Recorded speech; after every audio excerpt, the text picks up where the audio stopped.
But time for me to create another video about where do I think the moon came from. I've heard all kinds of funky stories about planetoids crashing into the Earth, knocking off a tremendous amount of debris and everything. Well, I have to say, I don't believe the moon came. The reason the moon has so many materials so much like the Earth is because the moon is made from the same material of the region of the accretion disk that the Earth was built out of. So I'm sitting here trying to envision how in the world that happens. Well, just think of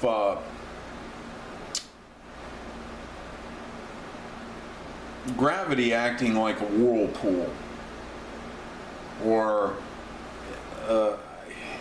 I hate that. Again, I have to go back to the fabric of space-time and the description of it being a flat plane.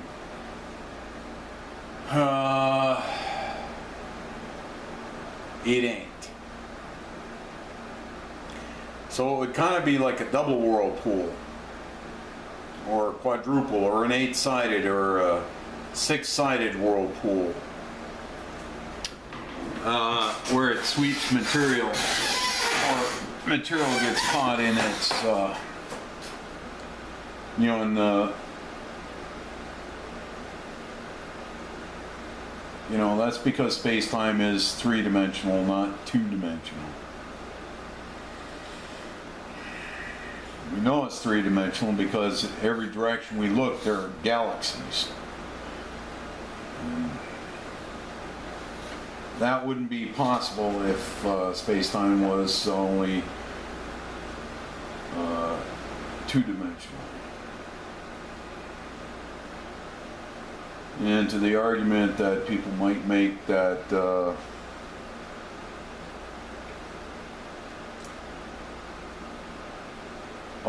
there are multiple planes, but mass is what creates gravity, and gravity is a 3-dimensional object, or spherical in nature.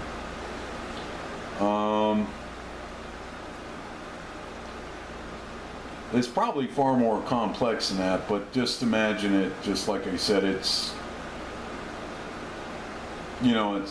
creating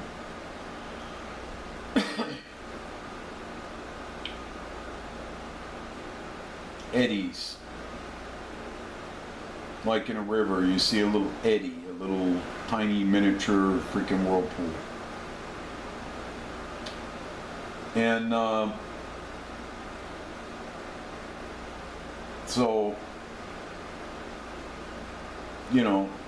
whichever one has the biggest eddy whichever is the biggest eddy, or big gravitational vortex, if you will, is where the most material is going to gather, and that starts with it just seemingly starts at random. I couldn't tell you, which piece of mass is going to be big enough to attract the most, and it's just the way it is. It's kind of chaotic math.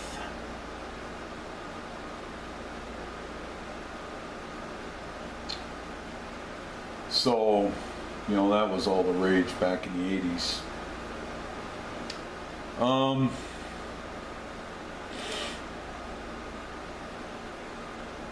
That's where the moon came from. Same general area of the accretion disk that the Earth was made from. And as far as the moon is, thank God for the moon. And I'm timing this. This is actually take 2. I actually made about a 30 or 40 minute video, and my camera only lops these things off every 20 minutes. But why? Okay. I guess it's doing it for YouTube, or it's a YouTube ready camera or something, but I don't know, and I don't care.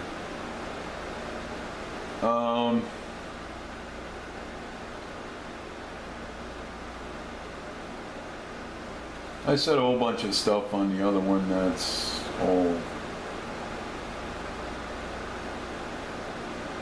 all related to God's judgments.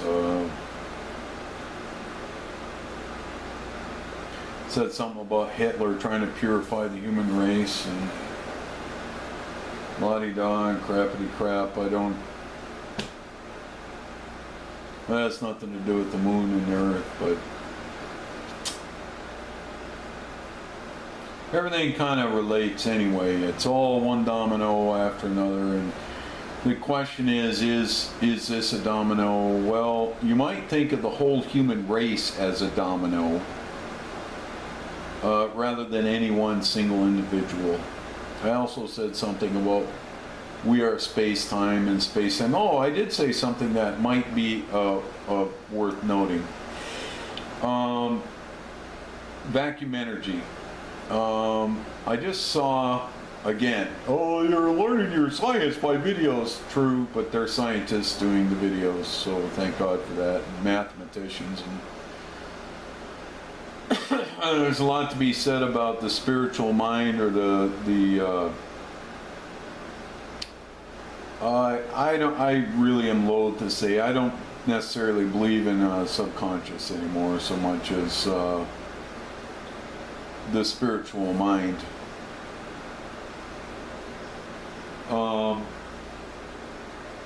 I think human beings already are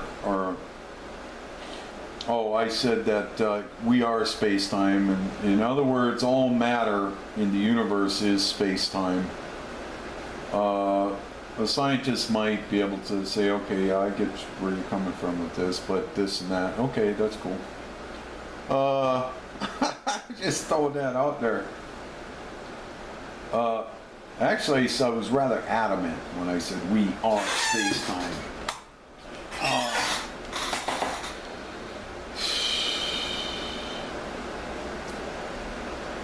Apparently there's a limit to how much space-time there is, and space-time is expanding. If space-time is expanding, we might not ever be able to really tell that, simply because at a local level it just wouldn't expand enough for us to really be able to measure it. And any measuring stick we might use, or measuring device we might use, is also expanding. Of course, then people are saying, well, lasers. Okay, lasers. Light seems to be a very, very, very constant thing in this universe. But the problem is, if space-time is expanding, the clocks that we would use to time the light is difficult, but they seem to have figured out that space-time is expanding. I think when I started to watch that video, it just all cut out for some silly reason. So anyway, he said something about vacuum energy. Well, there's something. If we figure out how to stretch space-time, which we probably can't, probably can do with magnets, which would give us an unlimited source of energy. Would it be dangerous to do on Earth? Certainly, in the initial experiments. I think that, it would be stupid to try it here on Earth. But if we could stretch space-time, we probably could figure out how to tap the energy that would just seemingly magically manifest itself in that little zone of space-time. And but I think that would be, I think there's a probability that that's too dangerous to do here on Earth. But if we could figure out how to tap space-time safely, some unlimited source of energy. Of course, a lot of people would say, well, what about all those people that have their jobs and everything? Well, that's just, we'd be out of a job. It's either that, or you invest in the companies that are trying to figure out how to tap it.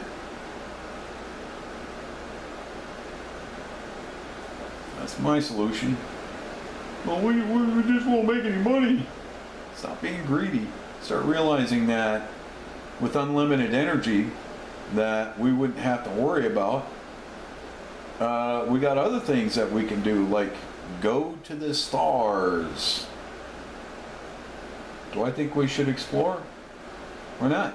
God gave us natural curiosity. If He don't want us out there, He'll come back before we get out there. You know, my sister says she saw in the Bible a verse that says, even if they make their abode amongst the stars, I shall gather them from there. Isn't that interesting? Even the Bible predicts.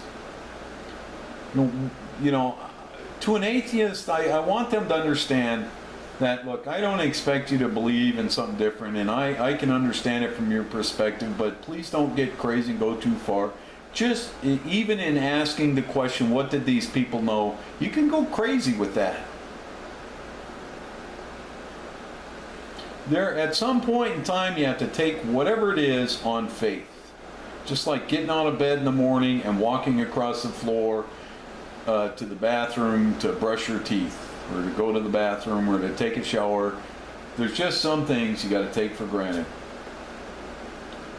Otherwise, you will come up with all kinds of weird ideas.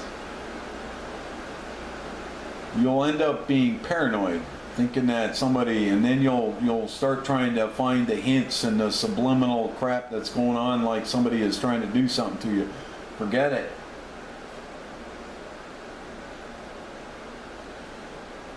I mean,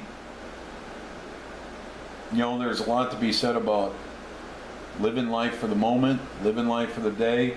You look around you, you listen real good. Do you hear any danger? Do you see any danger?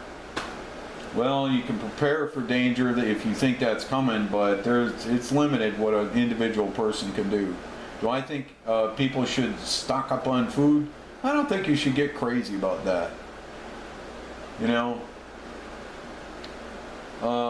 I went borderline kind of obsessive with stocking up on it. I had so much food that when my wife passed last January, that I had 1,000 pounds of beans and rice. That was enough, and I tried to do some calculations. That was enough to feed 60 people for 30 days. Well,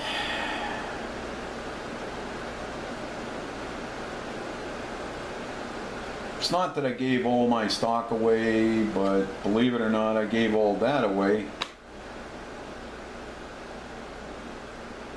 You know, I just, but once you've got that taken care of, then all you got to do is worry about the roof or the shelter or whatever's going to keep you out of the rain or whatever. But anyway, back to the moon. Well, let's go to the moon. I don't know. There's so much confusion about what we should do right now, or where we should go, and people waiting for events, and what if Yellowstone volcano blows, or like I said, stock up on food and water, or what if the country goes into a, you know, revolt, like I said, stock up on food and water, and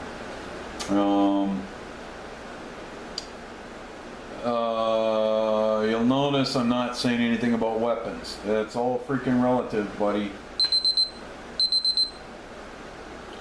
5 minutes to go. If you think you need some method of defending yourself, then by all means. You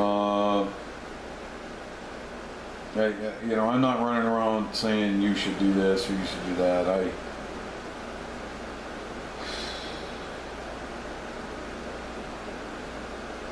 I'll tell you an anecdote.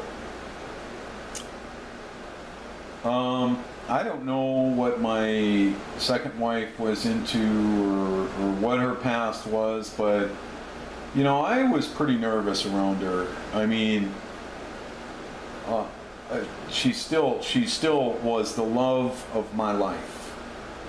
I mean, you know, I was just not Yeah, I'm a lousy husband. Okay, it's just like that. My fourth wife stayed with me. Well, that's. I don't know how she did it. I'm both grateful and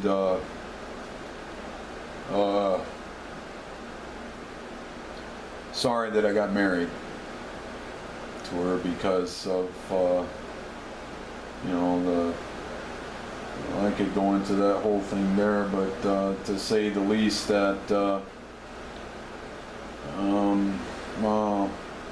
wow, too much drama to explain in 2 minutes or 3 minutes.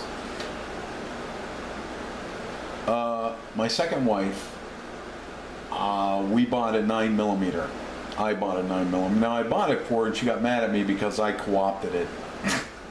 I don't know why. I just kept it at my bedside and kept it locked and loaded and checked it every day and cleaned it and practiced with it enough to know that I was a deadly shot at 35 feet. I had a grouping of well, that's about all you need in a house anyway. And one night she I woke up to her crying out, and she was going, "Oh!" and I jumped out of bed, I grabbed the 9mm, jumped up, and anybody that's ever, it's like being from a dead sleep to in a combat stance, panning the room for targets. And I pulled back and I said, "Well, what was that?" She said, "I just had a nightmare that a tornado of cockroaches was coming to get me." Okay, my head goes, "What?" I said, "Oh my God, I was on at a hair. Any motion I would have shot." What do they say? Hair trigger mode, whatever. I said, if I would have shot somebody, I would have had to live with that the rest of my life. So, do you think you got to get firearms for SHTF? Who am I? I'm not going to tell you what to do. I don't got time to fight them spiritual battles or them whatever psychological battles. It's you make your own damn choices in this world. So, what does this have to do with the moon? I don't know. I don't know anymore. God's judgments. It's a good thing we got the moon, or life that, as we understand it, would not be here. We wouldn't even be cognizant. We'd be something else asking these questions, or some other species asking these questions, if there was a cognizant species on Earth. Self-aware species, whatever.